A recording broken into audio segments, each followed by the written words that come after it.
2, 1.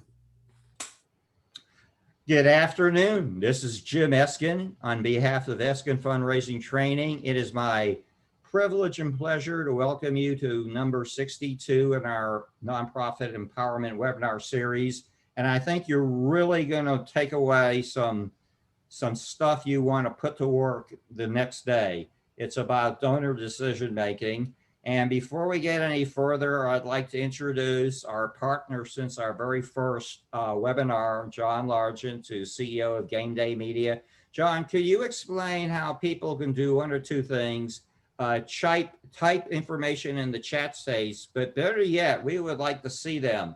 And so how they can come on screen when it's time for questions and comments. Absolutely. If you'll go down to the bottom of your screen, you'll see a voice bubble or a thought bubble that says chat, and you just click on that button, and then you can go over to the right-hand side of your screen. Unless you're on an iPad, then you can go to the bottom of your screen, and you can just type in any comments or questions there. And I would encourage you to turn your camera and your microphone on by going to your name at the bottom left corner, and it will ask you to, you'll see 3 little dots on your individual screen, and you can turn on your camera and your microphone from there. And if you run into any questions, just type something in the chat bar, and I will address it behind the curtain. So have a great show. Thank you. It is a great pleasure to partner with Ron Sellers, and this is the first time that we've collaborated on a webinar. I can tell you it won't be the last time. I've been getting his reports for a couple of years now, and then finally I said, I got to call this guy. And quite simply, I have a huge CV, and I'm going to reduce it to about 3 or 4 words. Nobody knows more about providing insights into donor behavior. Why do donors like some nonprofits? Why don't they like them? What makes them favorites? And what I like particularly, we're going to talk about in branding, and we're going to talk about strategies for all type of sizes. I know, Ron, most of our folks are from our smaller or mid-sized nonprofits. So we're going to talk about a strategy according to what size you have. Now, Ron, I'm going to ask you the toughest question right now, okay? What makes gray matter research and consulting different from all the other research firms? Frankly, a lot of it is the fact for this particular audience that we specialize in working with donor-supported organizations, both faith-based and non-faith-based. And so it's not a sideline for us. It is one of the primary things that we do. Okay, we have 2 challenge questions for the audience. We like you, John. We'll monitor it for me, but if Stacy or Francesca want to scream it out, you win our big prize yet to be named. I have 2 questions. The first question is, what does $1 million a minute represent? Type it in your chat space. Stacy and Francesca, you can just blurt it out like we're on Jeopardy or something. What does $1 million a minute mean? John, are we seeing any responses? Jim's salary. Yeah! Oh, Ron, I forget. Is it my salary, your salary, or is it a joint combination of those? I thought it was the pay rate that I was getting for appearing. I thought that was my appearance fee. Whoever said Jim's salary, I love the spirit of that. Is anybody going to take one more try before we get to our second? Yeah. So we've got $16,666 a second. And Catherine Barrera says philanthropic giving in 2020. Kathy Barrera, my old colleague. Yes, now Director of Development at Haku. You win a prize to be name-lated. Or actually, there's a parlay on this. That's 2 questions. Okay, Kathy, if you're so smart, what happened on this date, July 21st, 1873? And if you can't get it, you know, this is like Who Wants to Be a Millionaire. Stacy and Francesca can help bail you out. But Kathy, what happened on this day? Yeah. They're going to need to help me out. You okay? What is it? You want to call a friend? Okay, you can call Stacy and Francesca. What happened on this day in 1873? I have no idea. Well, Kathy, I congratulate you for getting the first part, because you would have received $1 million a minute for the rest of your life, but you didn't get the second part. And the second part is, on this day, July 21st of 1873, Jesse James robbed his first train. So, you know, if you get it, you know what my philosophy on trivia is? If it's not worth knowing, I want to know it. Okay, Ron and I have set 3 learning objectives today. Number 1, what's really important to donors? How do donors... Pardon me? How do donors choose nonprofits, and what are strategies, again, for the small, the mid-size, and large nonprofits? I'm going to go to some immediate questions to Ron. Number 1, Ron, you've been watching philanthropy and donor behavior for a while, like me. What did we learn about American philanthropy during 2020? Well, I think one of the things we learned is how resilient it is. I mean, when this thing in COVID, when it first hit, I was reading panic reports about how everything was going to dump by 20, 30, 40, 50%, how it was going to be the death of millions of nonprofits and or hundreds of thousands of nonprofits. And yeah, it definitely impacted the philanthropy world, and it impacted some nonprofits more than others, but it really showed how resilient philanthropy is. And we're going to go up. I'm sorry. Okay, I butt in too much. It's also showed how critical it is to look in new places and look at using new methods. And by look at new places, I mean looking at, do you have a good mid-level donor program? Have you attempted to get corporate sponsorships or corporate donations? Foundations, do you have a good annual giving program? So, you know, a lot of organizations are really strong in some areas, and they just don't do anything at all in other areas, or they're very weak in other areas. And also new methods. I mean, online events, you know, who was really thinking that much about online events? And now that's very common. Ron, you research a lot of features, but you're probably the best on the planet in particularly why people have favorite nonprofits. So, you know, again, I like to ask you a why is there error question and give you maybe a minute or 90 seconds. What are the primary characteristics of America's favorite charities? Well, and some of this comes from a report we did a couple of years ago, what America's favorite charities have in common. And the first thing, when we talk about favorite, we're not talking about they give the most money to, they give most frequently. We're talking about, if you had to, you know, you've heard the desert island question. If you could only have one movie on a desert island or one book, what would you take? If you could only give to one nonprofit, which one would you choose? And people told us. Number 1, they're big. The average income of the nonprofits that were selected by people was $1.1 billion a year. So these are the big guys. They work globally. 60% of the nonprofits that were named work globally. Interestingly enough, only 18% of the ones that were named were faith-based, even though we have a lot more people, a lot more donors who are faith-based. The ones that were chosen as the very favorite tended not to be faith-based. They're also consistently not the ones with the lowest overhead ratio. So in fact, 45%, yeah, and we'll dig into that a little bit later, I believe, but 45% favored, their favorite nonprofit is one spending 20% or more in overhead ratio. And one of the things that we found out when we talked to people about why they chose what they chose is it comes down to really 3 things. It comes down to results. Is the organization showing progress? Is it showing results? It comes down to trust. Do donors trust that organization? And or it comes down to some kind of a personal connection, such as I give to spina bifida because my nephew has spina bifida, or I give to breast cancer research because my mother died of that, or whatever the case may be. And then when we took a look at what were some of the favorite organizations, we found a number of common themes. Number one, they have really intentional visibility. And so you think about what makes various nonprofits visible, like Goodwill, their stores are all over the place, right? Right. Salvation Army, they got the thrift stores, they got the bell ringers at Christmas. I mean, these are, Coleman has for a long time had the various events.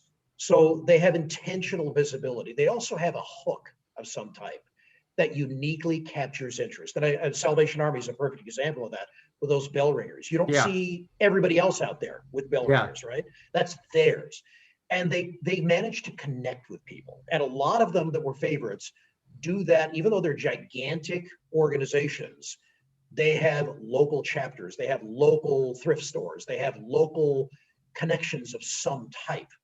And so that makes people feel a lot more like they're helping locally than they're giving you some gigantic faceless nonprofit. Hey, Ron, is bigger always better? And what would be the strategy for a small to mid-sized nonprofit? Now, bigger is not always better. In fact, we did another report called Size Does Matter, where we talked with donors about the relative size of different nonprofits and what they think that means. For one thing, donors do think that larger organizations do have some advantages in certain areas. For instance, they tend to think that larger means more effective. And those of you who are in smaller organizations, you know that's not necessarily true, but that is a difference that people see. Larger does mean more effective to them. It means, and this one unfortunately a lot of times is true, they feel that larger means they're better communicators. They get more, they get better, they get more relevant communication from larger organizations. They also tend to think that larger means they're getting more dollar for dollar impact for their money. Yeah. But smaller has its own advantages. Smaller to them means lower overhead. And it tends to mean they're more trustworthy. There's less of a chance of a big scandal happening, things like that. And smaller also means my money will make more of a difference to that organization. They actually need my money more. And when we talk to people about what their actual preferences are, would you rather give to a larger group, a smaller group? Almost half have no size preference. They really don't care one way or the other.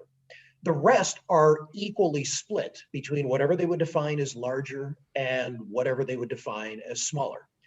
So now, what if we think about what I said with the last question? The average income of the favorite organizations was 1.1 billion a year. So how is it that half of the people with a preference prefer smaller organizations? It's the same reason that I would prefer to drive a sports car. Yeah. I don't, right? Because I have a family, I have a budget, I have gas mileage and green issues to worry about. So reality intrudes, right? Yeah. And so, they may have a stated preference for something smaller, but then they get effective communication from the national office of the SPCA or Habitat for Humanity or American Red Cross or whatever. They see the advertising, they see the bell ringers for the Salvation Army. Larger organizations they just have more resources. They have more money. They have a better known brand generally. They have more experts to help them out, more consultants. So they have more ability to reach out and capture people, even the people who tend to prefer giving to a smaller organization. Well, let me tell you, Ron, we're going to get back to our one-on-one Q&A, and then at any time we ask the audience to either type in or better yet, to come on screen. Our audience, which we call our learning community, is made up of CEOs, of directors of development, of board chairs, of board members, donors, volunteers. And we like to think in the true spirit of a learning community, everyone has some experience and some wisdom and insights to share. Me and you have a lot of answers, but we want to hear, and it's going to be open. And by the way, my best friend in the world is a distinguished physician in Boston. He teaches with Harvard. I don't know if you've heard of that place. And I took this quote from him. He said that anytime he gathers a teaching, a lecture, a classroom, a forum, The answers are always in the room. If you seek it, more robustly, and we think in our learning community, right, we have over 100 different perspectives, that the answers are always in our webinar room. I'll tell you what, at this point, could everybody type in the chat space, type in your name and your nonprofit and your city. Can I ask you to do that in your chat room? Your name, your nonprofit, and your city.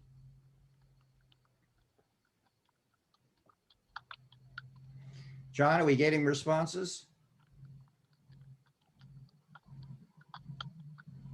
Yes, we are. Wait, what's any far away places? I think I had somebody from Canada sign up. Minneapolis, Minnesota. That's pretty close to Canada. Okay. Seattle. That's pretty close to Canada. Kansas. That's close to the Wizard of Oz. Okay. El Paso. That's close to Mexico. Kansas City, Missouri. That's close to some great barbecue. I'm going to get in trouble. Sioux Falls, South Dakota. Isn't that close to what's that? Mount Rushmore. Rushmore. Yeah, with the 4 presidents, right? Okay. And that's pretty good. And someone's in Maryland. Well, that's good. Terrapins is the name of the team there. I'd like to introduce 2 of our learning community members. We started something new that we are posting jobs that they have open. I first would like to call on a good colleague and a consistent member of the learning community, Francesca Belton, who's manager of Project MEND, and she has a grant writing position open. Francesca, how about if I give you a whole 90 minutes to talk about Project MEND and then that position, okay? Yeah, thanks for having me on, Jim. I really appreciate it. Project MEND, we refurbish used medical equipment and give it to those in need in the community. We serve a lot of senior citizens, a lot of veterans, a lot of homeless people, but get them back up and mobile, give them a sense of dignity, and give them their life back. We do have a grant writer position open at the moment. They would be reporting to me. And wait a minute, are you a tough boss? I have my days, but no, overall, Okay. no. Okay. My contact information is there. I'd love someone who, we have a lot of federal and state grants, so someone that's a little more seasoned and has that experience. We'd love to see your resume and see if you're a good fit. And by the way, members of the learning community can either can email you there, and they can tell you about themselves, or also recommend somebody they might know. Is that right? Yeah, that would be great. Let me next go to one of the savviest executive directors I know in the nonprofit sector, Stacy Klein Shorts, and not executive, I insulted you, President and CEO of San Antonio Jewish Senior Services. We're good friends. Stacy, I think I might give you a whole 90 seconds. Can you talk about San Antonio Jewish Seniors and then about the opening you have? I'd be thrilled to. So thank you, Jim. San Antonio Jewish Senior Services, in its former life, had a Jewish home for the aged in San Antonio for 40 years. And for the last 13 years, we've adapted after selling the home and doing programming out in the community. While serving Jewish seniors is our focus, we serve all older adults. If someone calls us and needs to use our service, we've never asked somebody if, what their faith is. So we do serve those in the broader community as well. Our main programs are, we provide transportation to and from medical appointments and to and from activities and events and services going on at various Jewish organizations in the community. We also, during the pandemic, started doing Friday deliveries for the Sabbath, and we deliver some special Sabbath treats and meals during the holidays, and then a couple of times a month with a grant that we received. We're also doing those now as well, and deliver them throughout the community. And we have programming that we do at the senior living facilities as well, mostly those who have the largest Jewish older adult population. We work with partner organizations throughout the community, and right now we are looking for a part-time marketing specialist. The woman in the role currently will be leaving the end of this month. And the main function overall is to execute marketing activities for the organization using print and digital marketing tools to drive client, volunteer, donor, and community involvement. And I am the contact person, and the marketing specialist will report to me. Well, And then it begs the question, what type of boss are you? I am a collaborative leader, so I love to give people the opportunity to voice their opinions and whatnot. But I would say I'm somewhat demanding in that I do want them to do the job expected and to ask for help if they need. I'm big on professional development. So anyone know anyone, please send them our way. We appreciate it. There's Thank that you, Jim. information. Thank you. You're welcome. And Ron, you know what I always said? I led 3 development teams over a 30-year career in higher ed. I would say this, I could never work for myself, you know, but okay, Ron, I'm going to do some like speed dating, speed slides. First of all, there are 1.5 million nonprofits in the country. So that means when donors are choosing their favorite or non-favorites, you know, they're not choosing between the good and the bad. They're choosing between the good and the good. And the overwhelming majority of our nonprofits, as you see here, have budgets under $500,000. So we'll be really listening to your strategy on how they can compete, and also that your strategy might inform their messaging, you know, because they're battling to get their word out. I'm going to jump here. I like to say that you can take anybody with a knowing head and an honest heart and make them a good fundraiser with a little training. We've seen that over and over again.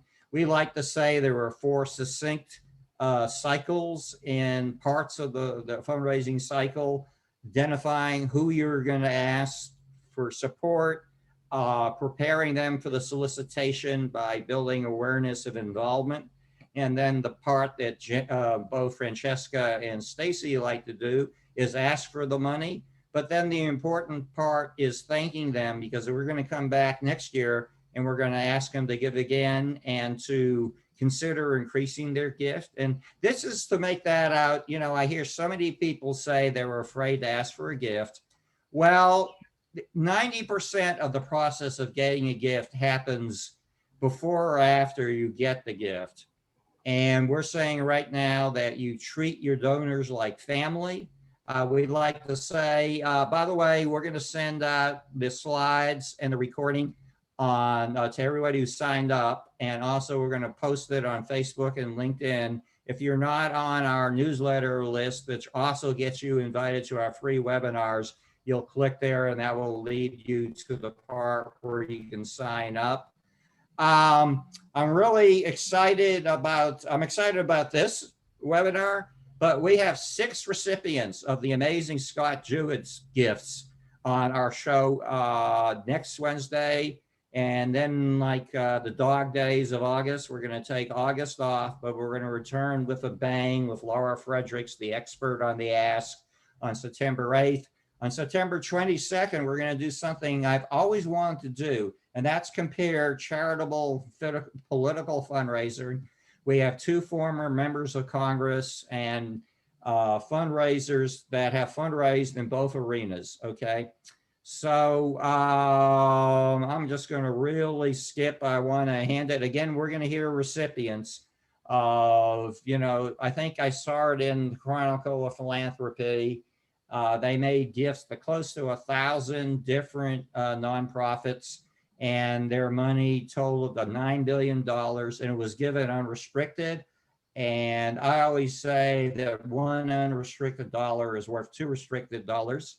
And let me see now, I'm going to try to do something I haven't done before. First of all, I'm going to put you all to work. This is the mantra of our webinar and learning community, that we are nonprofit strong. So I'm going to ask all of you to type type in those 3 words, nonprofit strong, and I'm going to put our subject matter expert to work. Ron, what are we? Nonprofit strong. We sure are. Okay. And okay, how do I look? Because I want, I'm going to have to stop sharing. Am I, John Largent, am I still sharing? Can you see the slides?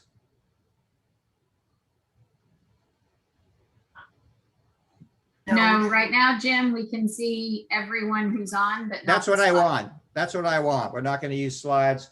Ron, are you ready for our Q&A? And by the way, to our learning community, at any time, if you want to do what I do so well, is butt in. That's why I'm called a Buttinsky.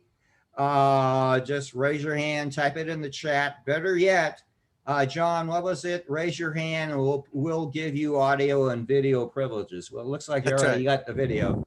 So Ron, are you ready for our Q&A? I have like 500,000 questions ready for Ron, and but we want to work in the audience. You made reference to this. You know, we keep on hearing about the importance of keeping overhead down, but your research indicates something else. Could you expand on that? Yeah. This comes from a report we did called The Elephant in the Room. And we, the whole thing started with a discussion I had with somebody in development at a very large organization. Yeah. And they just hired a new CEO, and they said, well, we can't spend money on this, that, and the other thing because the CEO has mandated an overhead ratio of 7% or lower. Yeah. Okay, where did that number come from? She says, our new CEO says donors simply will not accept any overhead ratio above 7%. So ours cannot exceed 7%. And so I started thinking about that, and I started thinking, let's do some research on that. Let's find out about it. And basically, donors rarely know the overhead ratio of the organizations that they support. And I'll just reel off a few different stats here that support this. We asked people what their favorite organization was, and then we asked them what would they think that the overhead expenses, the proportion of all the money that comes in that is going to overhead and salaries and whatnot. And since we knew their favorite organization, we could actually look it up for all these organizations. Under 20% gave any sort of an accurate estimate for their favorite organization. And half of them were off by 50% or more. Hey, executive director, hey, repeat that one more time, will you? Yeah, under 20% gave an accurate estimate of what their favorite organization's overhead ratio is. And I don't mean exact. I don't mean if it's 19%, they said 19%. But I mean, if it's 19%, they didn't say 5%, right? Yeah. And then half were off by at least 50%. We also asked people, what do you think is a reasonable amount? And those numbers were literally all over the board. But 1/2 named a favorite organization that spends more than what they earlier had told us they feel is a reasonable percentage. Yeah. So if I say 20% is reasonable, and then I'm giving to an organization that's spending 30, well, apparently I don't think 20% is so reasonable. In fact, people actually know 4 out of 10 people, 4 out of 10 donors actively state that their favorite charity spends more than they think is reasonable on overhead, and yet they continue to support it. Yeah. And we talk about, it goes back to this, to the what I mentioned about the CEO at the 7%. 11% named a favorite charity with an overhead ratio in single digits. And then later on in the research, we asked people, well, okay, you named this organization, Habitat for Humanity, or Jewish Social Services, or whatever it was. Why? Why is that your favorite charity? 12% cited financial efficiency as one of the primary reasons it's their favorite charity. So now this doesn't mean that you're free to spend 80%, right? Yeah. That's not what we're talking about. But the laser-like focus on the overhead ratio and the intensive, we're at 13%, we can't let it get to 14. We can't buy that new computer system we so desperately need because it's going to kill our overhead ratio. It's bunk. It is absolutely bunk. And too many nonprofits are hurting themselves by Yes. trying so desperately to keep that overhead ratio down that they're not investing in taking risks with new programs. They're not investing in infrastructure that'll help them be more efficient, do their jobs better. They're not investing in people, in finding and keeping good people to help with the organization. I mean, bottom line, they're jeopardizing their mission, right? Exactly. Exactly. And what donors are interested in is what difference are you making? And can I trust you? And if Yeah. you're transparent about it, then you're doing what you say you're going to do. Yeah. Okay, Ron, no easy questions. Has your research found that donors tend to support new nonprofits that are in similar mission space, or do they tend to spread their money around to different causes? There's a myth out there that there Yeah. are, in fact, I see this with list brokers a lot. These are committed prison ministry donors, or these are committed animal welfare donors, or something like that. And for a lot of donors, there is no such thing. I'll give you just 3 quick examples. Among people who give to support the wildlife and environment, 41% also give to cultural, like museums, operas, etc. Of the people who give to VSOs, veteran service organizations, 48% also give to animal welfare. Of the animal welfare donors, 61% also give to health or medical, like Cancer Society or Children's Hospital or something like that.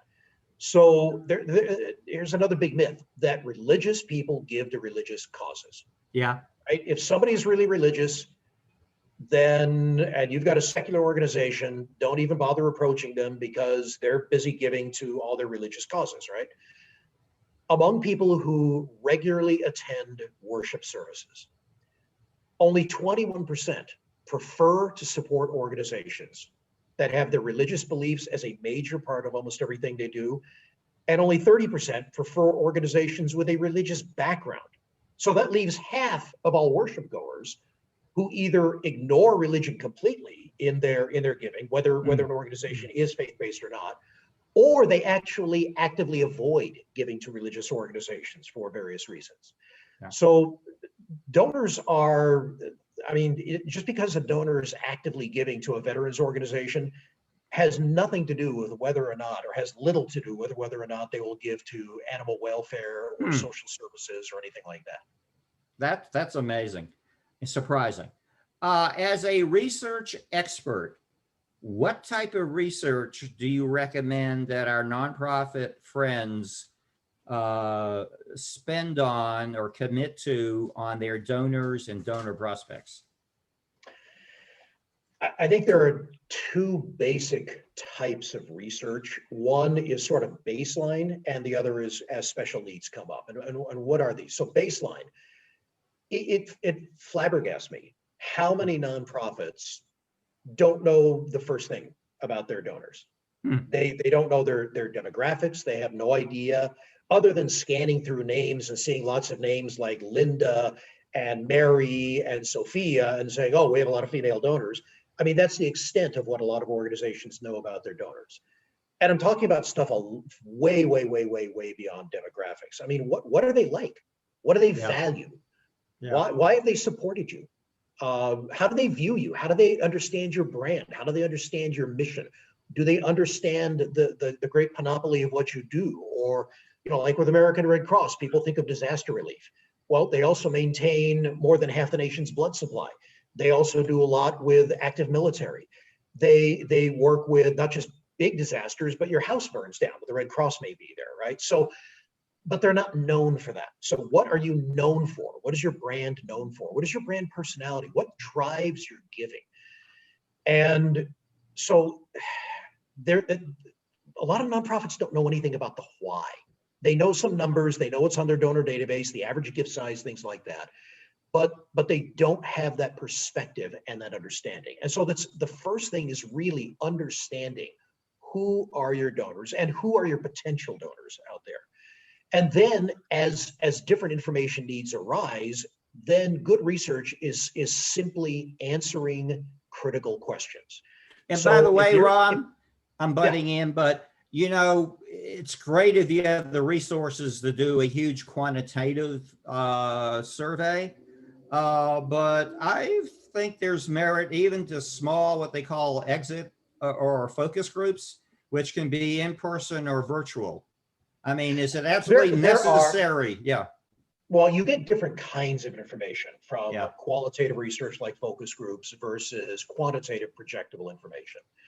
And can you do this for $50? No, you absolutely can't. Can you do some things for not tens of thousands of dollars? Yeah, absolutely. So there are ways to get at some of this information.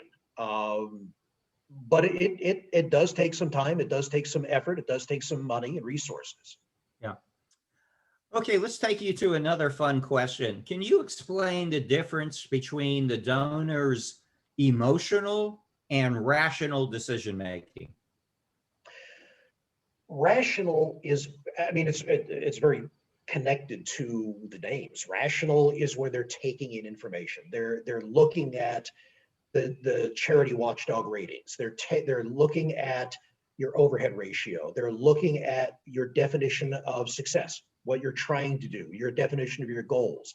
It's their research, it's their planning, it's all this kind of stuff that goes into one side of your brain, right? The emotional is much more, this just feels right. I just feel led to give. I feel called to do this. I wasn't planning on giving. I saw that commercial. I heard that PSA. I saw that. I talked to that fundraiser, and yeah, I opened up my wallet. So, and we've done some research on kind of who fits into, and this is not in depth, but we've touched on this subject. 40% of donors have a predetermined budget for giving. So they approach it very intentionally. 60% don't. They have extra money now, they feel like giving, whatever. It's much more spur of the moment. Donors are about equally divided between those who plan in advance which organizations to support. I haven't given to the dog sanctuary or Jewish social services for a couple of months, so those are the ones I'm going to give to this month, right? So about half do it that way, and about half are totally spur of the moment. They saw the PSA on television, they read a news report, whatever, and let's do it. Let's give now. So it was interesting. We did a project very recently, our most recent one, called Communicating in a Post-COVID World. This was among faith-based ministries, Christian organizations, and it was among their leaders. So development folks, CEOs, et cetera.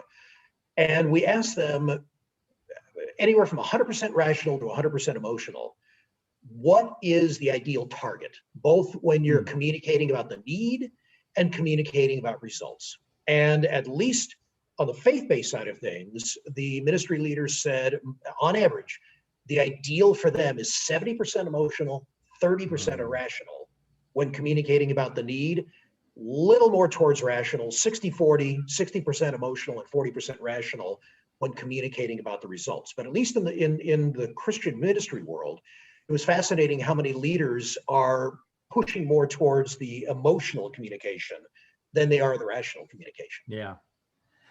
Right underneath you on the screen is Al Hartman, who serves on the foundation board for the University Health System. And every other word out of his mouth is branding.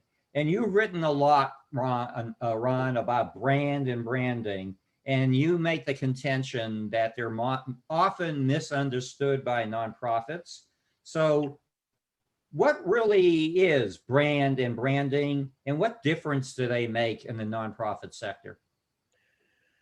Branding is really, and you'll see various definitions of it, but what I've tended to use, it's really the sum total of the real estate that your organization occupies in the donor's heart and mind.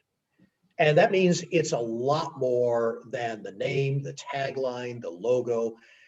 And one thing that every leader has to recognize is that brand happens. It's happening every time somebody has any kind of contact or touch point with your organization. And maybe when they don't have a touch point, that's also part of the branding.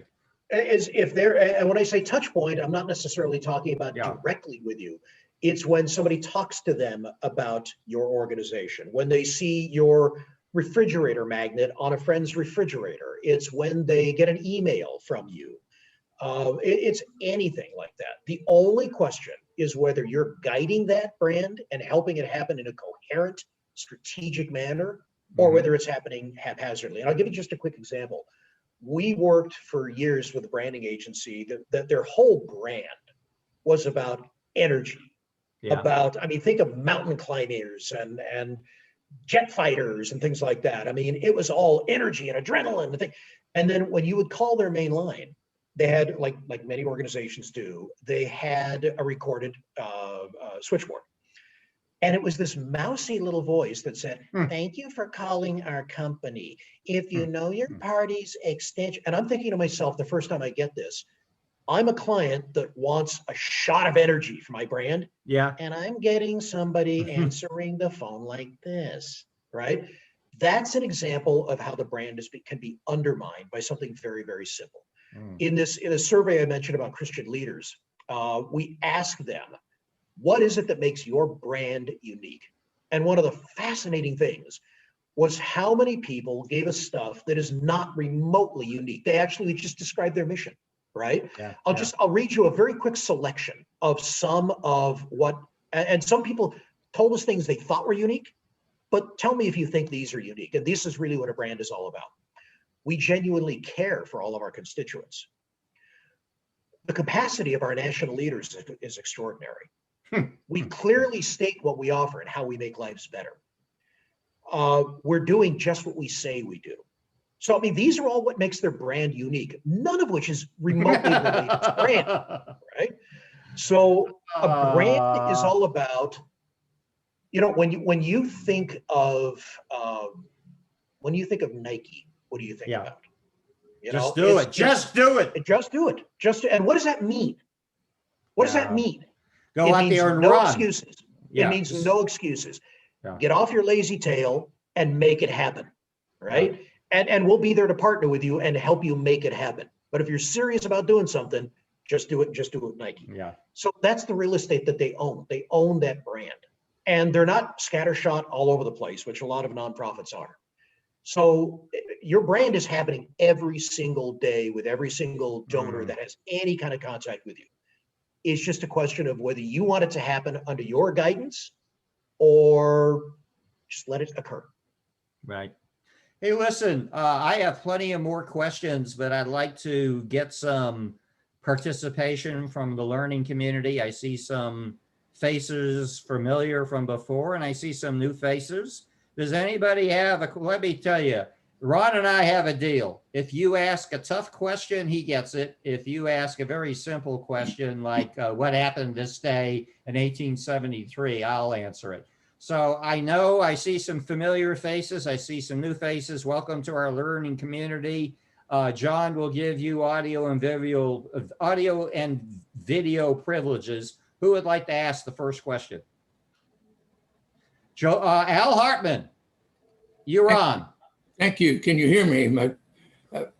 Yeah, is that your question, or are you finished? Yes, sir. Thank you, Mr. Sellers. My question is, in your surveys, is there a particular service that attracts the most donors? Animal care, health care, arts and whatnot, the arts. Yeah, on the favorite nonprofits, the number one, and I'm going off of memory here in terms of the number, but the number one cause was healthcare and medical research. And that was 24%. And again, I'm going off. And by the way, a couple numbers. hey, But Ron, let's point that out. I'm butting in, but this is important. And that's pre-COVID, I bet. Yes, that is pre-COVID. And what I've seen from some work now is that healthcare and medical research have become even more important to people. So I wouldn't be surprised if now that number has gone up. Yeah. Thank you. Okay, anybody else? I have plenty of more questions. Any other members of the learning community? It's your turn.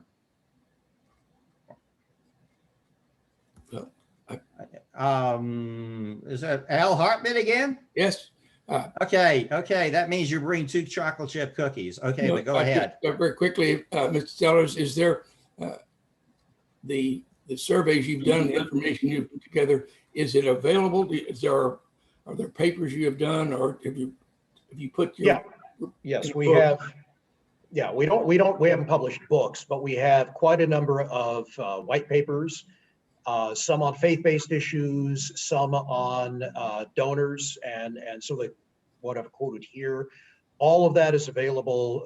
You can get thumbnails of the reports on our website, and they're all available by request. So the website is simply graymatterresearch.com, and that's GREY, graymatterresearch.com, and it's all on there for the asking. And I gotta say, because I'm a little jealous, but it's a very rich and robust website.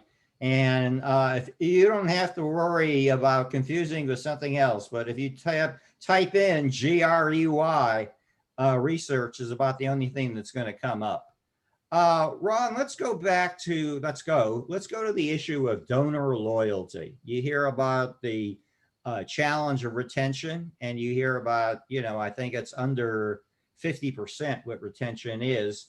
When someone has been giving to the same nonprofit, say for 3 to 5 years, is it reasonable to say that individual is a very loyal donor? No, not necessarily. How come? First of all, you have to define what is loyalty. Yeah. And and for-profit companies get this wrong all the time. They conflate and confuse loyalty and satisfaction. Yeah. I'm a very satisfied customer. I'm a very satisfied donor. That does not mean I'm loyal, because people still lose interest. People still want to do something different. They think they found something better. They're enticed to something new and shiny, right? People are kind of crows. Look over there, it's shiny. So organizations can absolutely never get complacent, because donors won't get complacent. They think that somebody else, saw a news report that somebody else is really making a difference in the area that you're in, the space that you're in. Maybe they're going to check that organization out. A good friend says, oh, you're giving to them? I give to these people over here because I heard this bad thing about them. They may be gone because of that, and never give you a chance even to refute that kind of information. So, and in terms of donor loyalty, an even bigger mistake, and I see this all the time, is getting 1 or 2 gifts and suddenly saying that's our donor. I mean, that's like having 1 or 2 dates and now saying that's my spouse. It's just not realistic. Most donors after 1 or 2 gifts, and quite frankly, a lot of donors after 6, 10, 20 gifts know literally next to nothing about you. So to call them our donor is if you possess them, you've captured them, it's just not realistic. Well, Ron, this has been such a great conversation. We're not over yet. Joe Batalski, do you have a question? Well, I kind of have a comment, because when an individual has a need, whether it's for food or health care or whatever, or medical care, the perception is turn to the government, have you tried the government to fill the need? So we know that the government doesn't fill all people's needs. So what we have is these nonprofits that says, we're going to feed these people because the government is not here to help them, or we're going to pay rent because the government is not helping these people. That's why we're here. This is the purpose of our nonprofit. Well, and an interesting point. You know what I mean? We regularly see, not just in the work we do, but in the work that others have done, is that political conservatives, on average, tend to give more money to nonprofits than do political liberals. And I've heard people say, well, that's not really accurate, because conservatives tend to be much more religious, and that reflects giving to their church. And that's not really charitable giving, because that's more like a country club, all this kind of stuff. And so what we regularly do in our research is we separate all congregational giving from giving to extra congregational nonprofits. So if you give to your mosque, your synagogue, your church, that's one bucket. And then we also measure the other bucket. And we still find that conservatives tend to give more than liberals do. And one of the reasons for this is because the liberals, and I'm not saying this is good or bad or positive or negative. Yeah. The liberals do tend to feel that government should be the purveyor of a lot of these services more than conservatives do. And so conservatives will, in a sense, put their money where their mouth is on that particular issue. And they will give more because that's how they politically feel that things should be funded, is through individuals and through nonprofits rather than government, where the more progressive or liberal voters are more likely to say the government needs to do more to solve the homeless crisis. It needs to do more, invest more in green research or in healthcare research or whatever. So just an interesting point about that, but that is something that we see very consistently in the work that's done. Ron, we got 10 minutes left and we're going to do kind of like speed dating, but wrapping up. First of all, I wanted to get across, boy, I was surprised that your research consistently indicates that donors put very little value on overhead performance. Yeah, and it's very, now, they will tend to look at it when making, they may tend to look at it when making a first gift, but it's a little bit like buying insurance. When I was shopping for insurance, I could tell you what my deductible was. Right now, I haven't the faintest idea. I couldn't tell you it remotely because it's just not something I think about anymore. I've already got that purchase, right? And so the overhead ratio becomes that. But still, you only have, I mean, where's the overhead ratio commonly bandied about a lot? It's in with the charity watchdogs. Yeah. You have about 1/3 of donors who will consult charity watchdogs before they make decisions about giving. Yeah. So you've got 2/3 who aren't even intentionally using that resource. Ron, I'm going to go back to this one because I think a good majority of our audience fits into the small nonprofit bucket. And that's because 88% nationally of those 1.5 nonprofits have annual budgets under $500,000. How can a little nonprofit, how can David compete with Goliath? Well, first of all, if you try to compete directly and you're saying this basically the same things in basically the same way, the big nonprofits can say it a lot louder and a lot more often than you can. So you have very little chance doing it the same way that the big ones do. So what you've got to figure out is, how are we different? And that answer is, it's like all the stand-up comedians out there.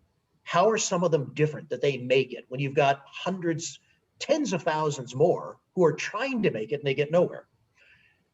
A lot of them have something that differs for them. And think about some of your favorite stand-up comedians. You could probably think about some of these different shticks that they have. So how are you different? Yeah. What can you say about yourself that is unique, that is different, that's not the same as what Goodwill and World Vision and American Cancer Society can say? And so I come down to the whole issue of guerrilla marketing. And it's unfortunate that comes from the whole topic of guerrilla warfare, which is a very ugly topic. But the whole thought behind guerrilla warfare is my force is a lot smaller than your force. And if I attack you directly, I'm going to get wiped out. So how can I think creatively about how to be a thorn in your side and make you miserable, even if I can't wipe your force out? Right. Guerrilla marketing is, how can you be more creatively? How can you think more creatively? Right. Can you use local news media? Can you have an open house, which American Cancer Society really would struggle to do something like that, right?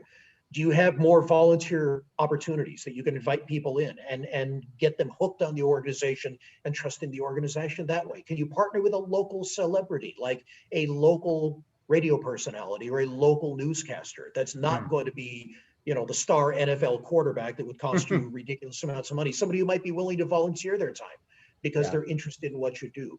Can you do something unique with your branding? Can you use news releases? Here's a perfect example. I used to work in radio, and I was at a local radio station doing evening drive. We ran PSAs all the time. Yeah. The only PSAs we ran were for American Cancer and Goodwill and the big boys. Why?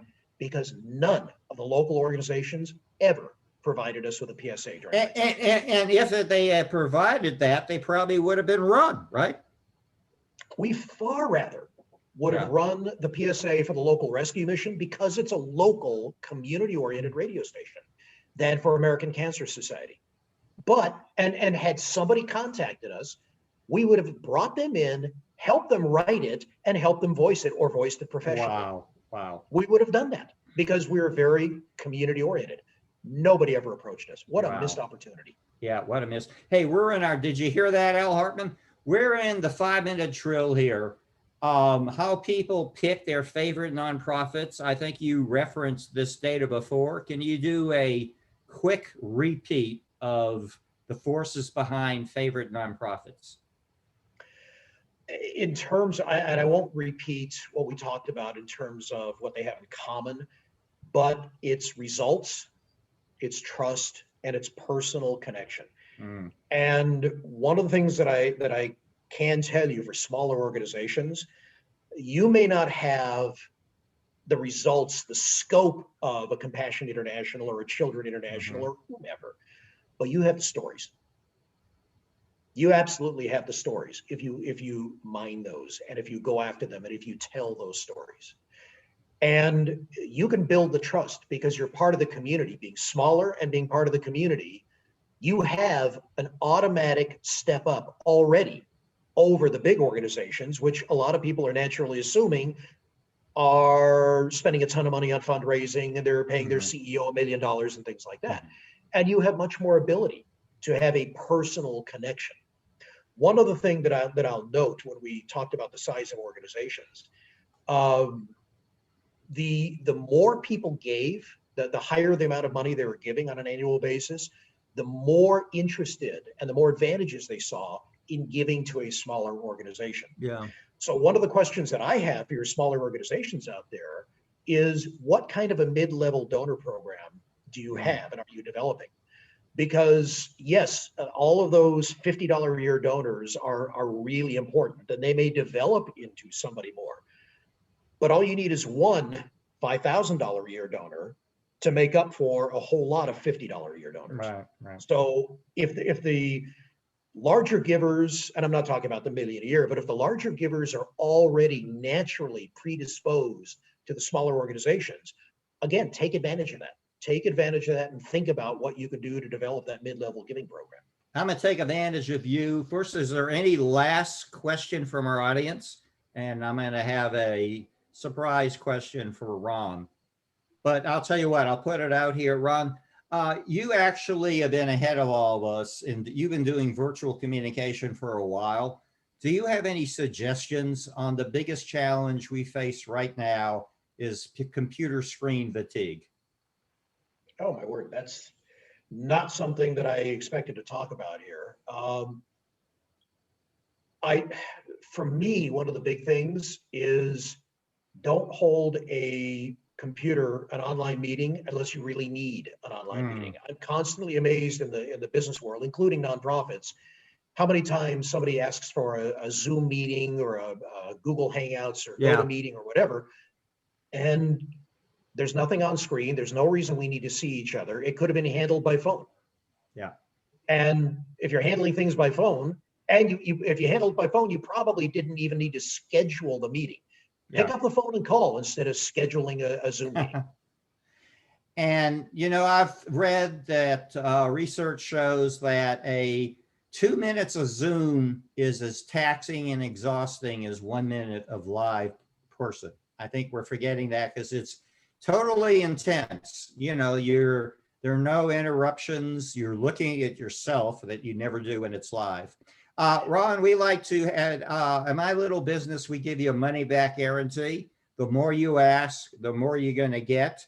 I bet I could hire a huge research project by you and it would back that up. But your chances of getting the gift go way up when you ask. And so that's our challenge.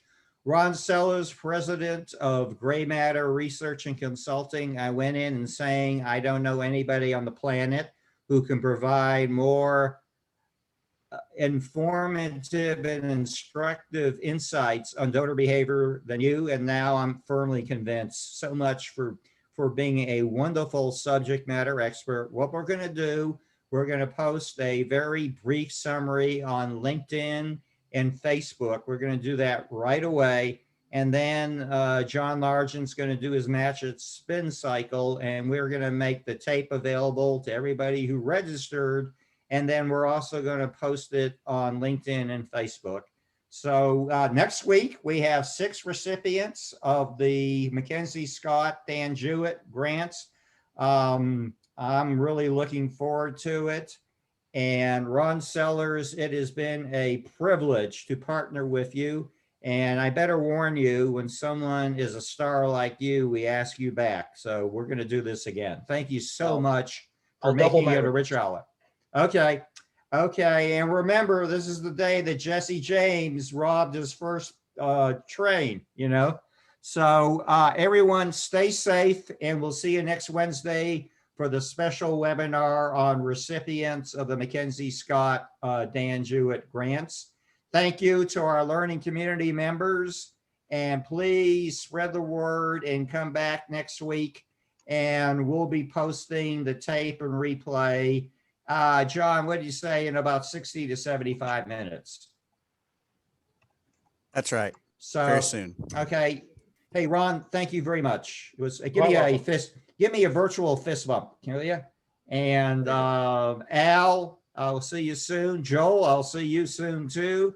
And I mentioned, I saw a few names down there. Thank you for Stacy and Francesca for Thank you for announcing having us, Jim. those job opportunities. I saw that Mallory Driggers came back. Mallory, welcome back, and keep on coming back.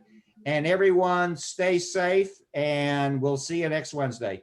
Good night. Thanks, Ron. It was perfect. Good.